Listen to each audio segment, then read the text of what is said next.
Good afternoon. We're back from our Veterans Day pause with a lot of news to cover. From the KUOW newsroom, this is Seattle Now. I'm Paige Browning. Coming up, how the federal government shutdown is having an especially hard impact on our local naval town, Bremerton. First, the roundup of today's top stories. It's Wednesday, November 12th. The race for Seattle mayor is looking more decisive today in favor of Katie Wilson. In the latest results out this afternoon, Wilson is leading incumbent Bruce Harrell by 0.7 percentage points. They're technically out of the mandatory recount territory, but the results are not certified. As soon as the results dropped, Mayor Harrell's office sent an email that tomorrow at noon, he'll provide an address to the people of the city of Seattle. The number of ballots left to count appears to be smaller than Wilson's lead, but the county is still contacting more than 1,000 voters who need to cure their ballot, which usually means they forgot to sign the ballot. Progressive challenger Katie Wilson says she's in a strong position over incumbent Mayor Bruce Harrell.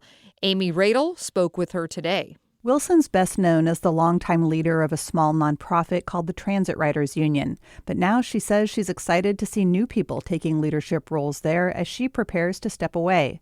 Wilson says if elected mayor, she can imagine partnering with the group in the future.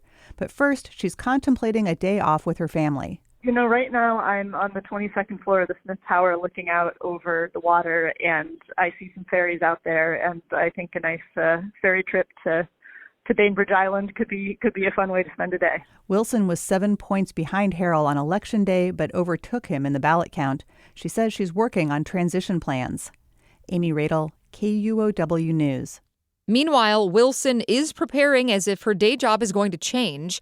Amy Radel also caught up with the Transit Riders Union as the advocacy organization she founded is celebrating her potential win. For 14 years, Katie Wilson was in charge at the Transit Riders Union. Under her leadership, the nonprofit lobbied for taxes on big businesses and for higher minimum wages. Now, the group's board has selected Wes Mills to take over for Wilson, and he's thrilled at the idea of Wilson becoming mayor. I'm over the moon. I think it's incredible. As somebody who we rent in Seattle, we live in Seattle without a car, so my wife and I don't drive. It's very awesome to see, someone who's like you. He says he's optimistic that if elected, Wilson will focus on issues the Transit Riders Union cares about, like improvements to buses, bike lanes, and food access. Mills will head the board as a volunteer. They're also hiring a new paid staffer to take over the rest of Wilson's duties. Amy Radel, KUOW News.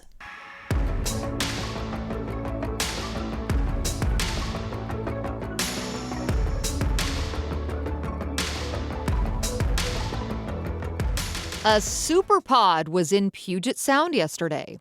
And if you know anything about that term, it was a very magical time to look out on the water. A superpod is what it's called when all 74 of the Northwest's endangered killer whales gather in one place. As fate would have it, our environment reporter, John Ryan, got to see it. I'm driving back from Edmonds, where I just got to watch all of the endangered southern resident killer whales. To keep the experience going, we're streaming the hydrophone from Sunset Bay near Edmonds. That underwater microphone is capturing the sounds of the orcas as they pass by. And it's the best road trip soundtrack ever.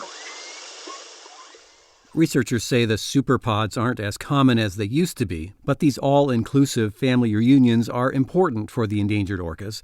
They let the whales breed across their 3 different pods and boost the small population's waning genetic diversity. John Ryan, KUOW News. By the way, that underwater audio is from orcasound.net. In economy news today, a new study reveals what many local foodies already know.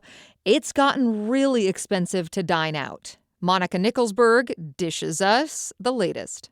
If the bill at your favorite restaurant is giving you sticker shock, you're not alone. Washington state restaurant chains have some of the highest menu prices in the country. That's according to research from the Washington Hospitality Association. Our minimum wage in Washington state is not insignificant. James McCafferty studies consumer prices at Western Washington University. He attributed the findings to Washington's minimum wage, which is the highest of any state. it's challenging because at one time, one person will tell you how expensive it is, but they insist that all wages should be of a certain level. And, we want to make sure that people have some form of a minimum wage that allows them some form of quality of life, right? At the city level, researchers found that Seattle is second only to San Francisco when it comes to the cost of dining out. Monica Nicholsberg, KUOW News.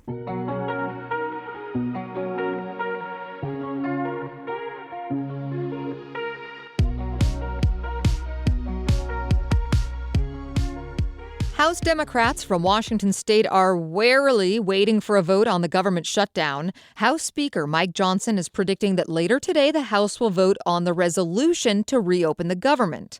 Its fate is unclear.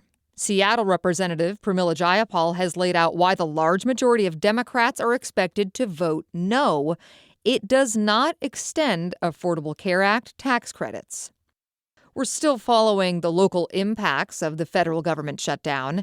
In Seattle, the city and Seattle Public Schools are teaming up to distribute food boxes to families whose SNAP benefits have lapsed. District employees are taking extra steps to keep students fed. Noelle Gasca reports. Dominique Pai's office is designed to be a one-stop shop for students at Highland Park Elementary in West Seattle. Over a dozen tall brown cabinets are set up in the family support workers room, filled with the essentials. I got underwear, boys and girls. I got socks, boys and girls. I got hats up there, gloves, backpacks. I got more backpacks to hide. I had to start getting belts. Pai estimates about 80% of the families at Highland Park would be considered low income, and many of them have been affected by the pause in SNAP benefits earlier this month. Normally, Pai says, he distributes about 50 bags of donated food from the West Seattle Food Bank to families. This week, he's asked for 150. One family, I was just working with her yesterday. We was talking for a long time, and she just got her job cut. And this parent, she grew up homeless, so she knew what it was like. But her hours just got cut. She was like, I just got food stamps, but then the government shut down. Meanwhile, the district says they'll distribute food boxes made up of shelf-stable pantry items and fresh produce. The program will run on a week-to-week basis until SNAP benefits are fully restored in Washington state. Noelle Gasca, KUOW News. The disruption in SNAP food benefits has also been hard for low-income people and farmers in eastern Washington. Here's more on that from Northwest Public Broadcasting's Renee Diaz. Here in Yakima County, more than 57,000 people rely on SNAP. This county has the highest percent of residents receiving food stamps in Washington. Heidi Wisham is the manager for the downtown Yakima Farmers Market. She says loss of SNAP funding impacts the valley. Not only are the people in our community not able to redeem those, it's then going to affect our farmers. There was over $20,000 in SNAP sales this year.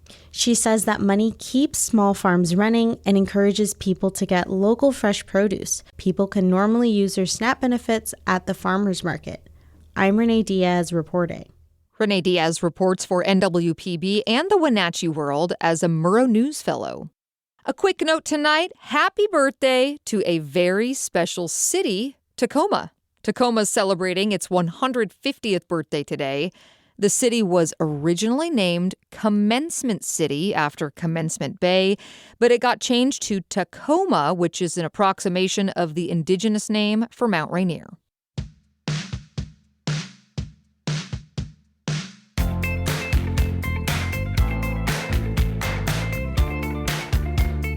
Now, our feature story today, which comes out of Kitsap County, a Washington community struggling through the federal shutdown more than most. Even as a final vote to reopen approaches in Congress, federal workers in Kitsap County say their faith in government work is wavering. Politics reporter Scott Greenstone has this story. The last 6 weeks have been really slow at the Town Portal Arcade Bar in Bremerton. The bartender, Salim Patterson, hasn't had a single customer all Monday afternoon. The pinball machines sit empty. Across the board, everybody's feeling it. Because this is a Navy town, and of course it's going to be the first places to get hit, right? Like, if you can't afford to go out and play, you're not going to go out and play. Across the street stands the Puget Sound Naval Shipyard. Bars and coffee shops here depend on the shipyard, so does the whole region. 1 out of every 3 workers in Kitsap County is employed by the federal government. Here, or at the nearby Navy base, most are civilians who haven't gotten paid in more than 40 days. Workers are streaming out of the shipyard, where the Navy's ships are built and maintained, but most workers head straight home, ignoring TV and radio reporters on the street. Zach, do you want to talk? I can. Yeah, no, I can. At a Mexican restaurant behind us, a TV screen announces to a handful of diners that the Senate has voted through a deal to end the shutdown. A House vote is next. But even if the paychecks start coming again this week, the stability of a government job has been thrown into question. KUOW interviewed 5 federal workers who spoke on condition of anonymity. A technician who works with radioactive materials said we could call him Jay. He's not supposed to talk to the media and could get in trouble. There's really no job in the world where they cannot pay you and still force you to show up and guilt you into it. That's a KUOW staffer reading his quote. We're not using his voice to protect his identity. Workers talked about long weeks, 50 to 60 hours, with no pay, forced overtime, and work trips with no per diem for food. A repair worker we're calling T has been there more than a decade. Here's what he said, read by another KUOW producer. You go to the payroll office and it's just basically an IOU. You'll get your money back, eventually, maybe, but an IOU doesn't pay my mortgage. T and other workers said shipyard management has discouraged people from taking leave for personal or medical reasons, imposing extra approvals from higher ups. A spokesperson for Naval Sea Systems Command wrote in an email that they understand the stress the lapse in pay poses for the workforce and, quote, supervisors are encouraged to offer flexibility to address personal matters as best as possible while continuing to carry out essential work. But morale is low. One graveyard shift worker at nearby Naval Base Kitsap said imminent relief doesn't quell her fears about the future. Nobody in their right minds would work for a company that behaves like this. The only remaining benefit of being a Fed now is knowing that I'm still doing my best to serve the people of the U.S. That's another KUOW staffer's voice. While some businesses are quiet, pawn shops are busy. Guys are coming in hawking guns or guitars. The food banks are busier than ever. At Bremerton Food Line, inside an old Coca-Cola factory, there's been a frenzy of deliveries at the back door. Apples, pears, toasted oats. Families coming in the front door meet volunteer Cheryl Gross at the window. Normally she's chipper, but late on Monday, after things quieted down, talking about it was too much. It's so sad. A career federal analyst herself, Gross retired right before the shutdown hit. The number of people coming in uniform make me cry.